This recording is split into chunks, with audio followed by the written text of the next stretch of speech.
নমস্কার সম্মানী দর্শকবৃন্দ, সমশ্রী প্রকল্প নিয়ে আপনাদের নানান প্রশ্ন রয়েছে। তার মধ্যে একটা কমন প্রশ্ন, আপনারা ভুল করে ফেলেছেন, আবেদনের সময় ভুল করে ফেলেছেন, সাবমিট করে ফেলেছেন, বা আগে যখন কর্মসাথী পরিযায়ী শ্রমিকের আবেদন করেছেন সেখানে আপনি ভুল তথ্য দিয়ে ফেলেছেন, বা দুয়ার সরকার ক্যাম্পে আপনি ফর্ম জমা করেছেন সেখানে আপনি ভুল তথ্য দিয়ে ফেলেছেন।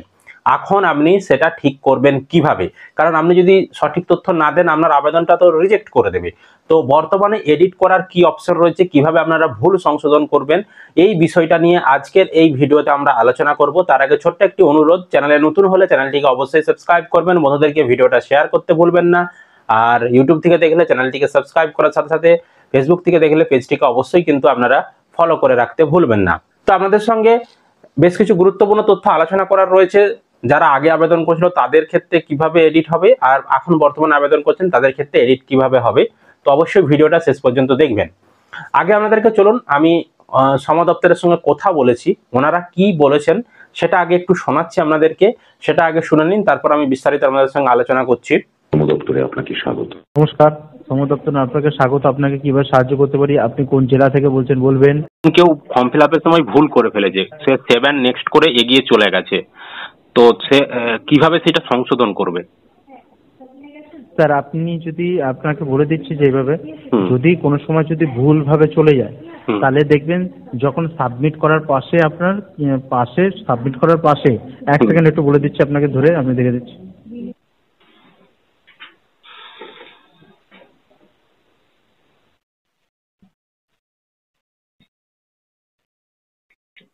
আচ্ছা স্যার শুনে নিন।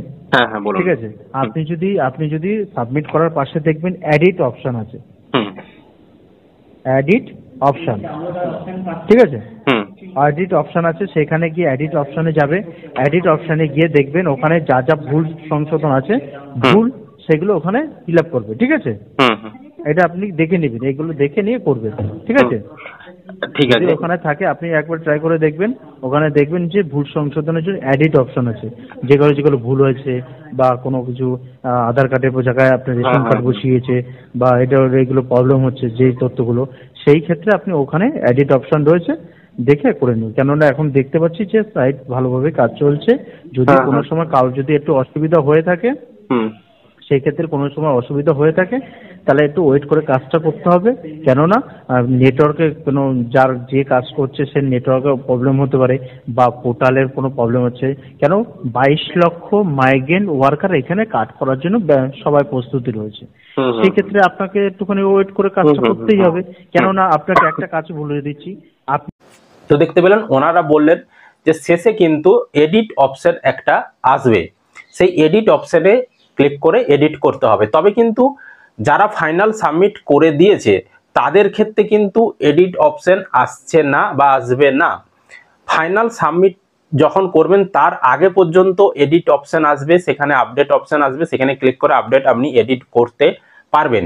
কিন্তু একবার ফাইনাল সাবমিট যদি আপনি করে দেন তাহলে কিন্তু আপনি এডিট করতে পারবেন না। এটা হচ্ছে বিষয়।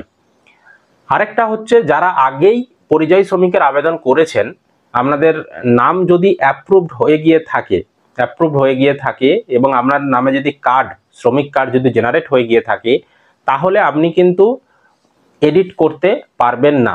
ঠিক আছে, আপনি পরিযায়ী শ্রমিকের আবেদন করেছেন, আপনার নাম যদি এখনো অ্যাপ্রুভড না হয়ে গিয়ে থাকে, সেক্ষেত্রে কিন্তু আপনি এডিট করতে পারবেন।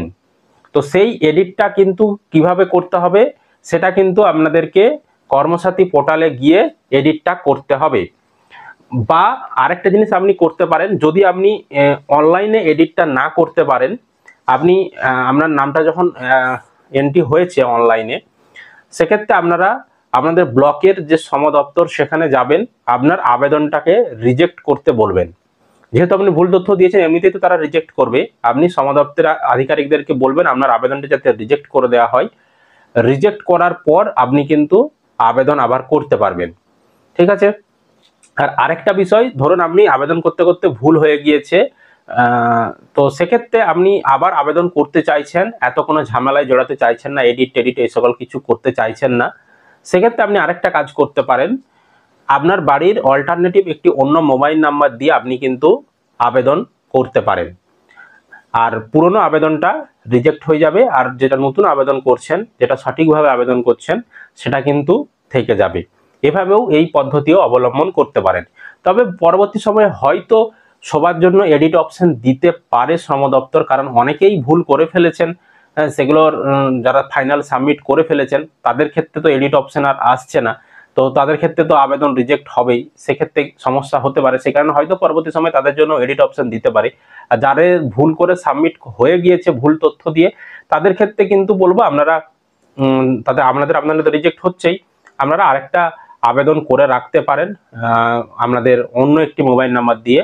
আর আরেকটা ক্ষেত্রেও কিন্তু এক্ষেত্রেও আবার একটা বেশ সমস্যা হচ্ছে, সেটা হচ্ছে আগের যে আধার নাম্বার দিয়ে আপনি আবেদন করেছেন, সেই আধার নাম্বারটা দিয়ে যখন আবেদন করতে চাইছেন তখন কিন্তু দেখা যাচ্ছে ডুপ্লিকেট আধার নাম্বার দেখিয়ে দিচ্ছে। মানে একটা আধার কার্ড দিয়ে আর একবারই সাবমিট করা যাবে, দ্বিতীয়বার সাবমিট করা যাচ্ছে না, এরকমও কিন্তু দেখাচ্ছে সমস্যা। তো সেক্ষেত্রে ওই সমস্যাগুলো সমাধানের জন্য পুরনো আবেদনটাকে আগে রিজেক্ট করাতে হবে। তো সেই রিজেক্ট আপনারা শ্রম দপ্তরে গিয়ে সেখানে বলবেন, ওনাদের ড্যাশবোর্ডে ওনাদের আইডি পাসওয়ার্ড দিয়ে শ্রম দপ্তরের যারা আধিকারিক রয়েছে তারা কিন্তু আপনার আবেদনটাকে রিজেক্ট করে দিতে পারবে। রিজেক্ট করে দেওয়ার পর আপনি কিন্তু নতুন আবেদন করতে পারেন। এভাবে কিন্তু আপনারা বর্তমান সময়ে এডিট করতে পারবেন। আর যখন আপনাদের কাছে একটাই অনুরোধ, যখন আপনারা ফাইনাল সাবমিট করবেন একবার সমস্ত তথ্য মিলিয়ে নেবেন যে আপনাদের কোনো ভুল তথ্য আপনারা দিয়েছেন কিনা। তো অবশ্যই মিলিয়ে নেবেন, কারণ একবার সাবমিট হয়ে গেলে সমস্যায় পড়বেন। তার আগে যা করার আপনাদেরকে করতে হবে। ফাইনাল সাবমিটের আগে পর্যন্ত এডিট অপশন আসবে, এডিট করতে পারবেন, কিন্তু ভুল তথ্য দিয়ে দিলে কিন্তু আর যদি সাবমিট করে ফেলেন এডিট করা কিন্তু যাবে না। তাই ফাইনাল সাবমিট অপশনে ক্লিক করার আগে অবশ্যই সমস্ত তথ্য যাচাই করে নেবেন। কোনো এডিট করার থাকলে আপডেট বা এডিট করে নেবেন, তারপর আপনি কিন্তু ফাইনাল সাবমিট করবেন। আর কোনো যদি আরও আপনাদের সমস্যা থেকে থাকে এই এডিট বা আপডেট সংক্রান্ত বা রিজেক্ট করার সংক্রান্ত, অবশ্যই আপনারা আপনাদের লোকাল যে শ্রম দপ্তর ব্লকের রয়েছে সেখানে আপনারা যান, সেখানে গিয়ে আপনাদের যে সমস্যা সেগুলোকে কিন্তু সমাধান করার চেষ্টা করুন। বর্তমানে এটুকুই আপডেট, এটুকুই আপনারা করতে পারবেন নিজেরা, এর বেশি নিজেরা কিন্তু করতে পারবেন না, বা আপনাদের জন্য এখন পর্যন্ত কোনো অপশন অ্যাড করেনি শ্রম দপ্তর। তো আশা করি আপনারা ভিডিওটা বুঝতে পেরেছেন। ভিডিও ভালো লাগলে অবশ্যই লাইক করবেন, বন্ধুদেরকে ভিডিওটা শেয়ার করতে ভুলবেন না। চ্যানেলে নতুন হলে এই ধরনের আপডেটগুলো পাওয়ার জন্য অবশ্যই চ্যানেলটিকে সাবস্ক্রাইব করবেন। ফেসবুক থেকে দেখলে পেজটি ফলো করে রাখতে ভুলবেন না।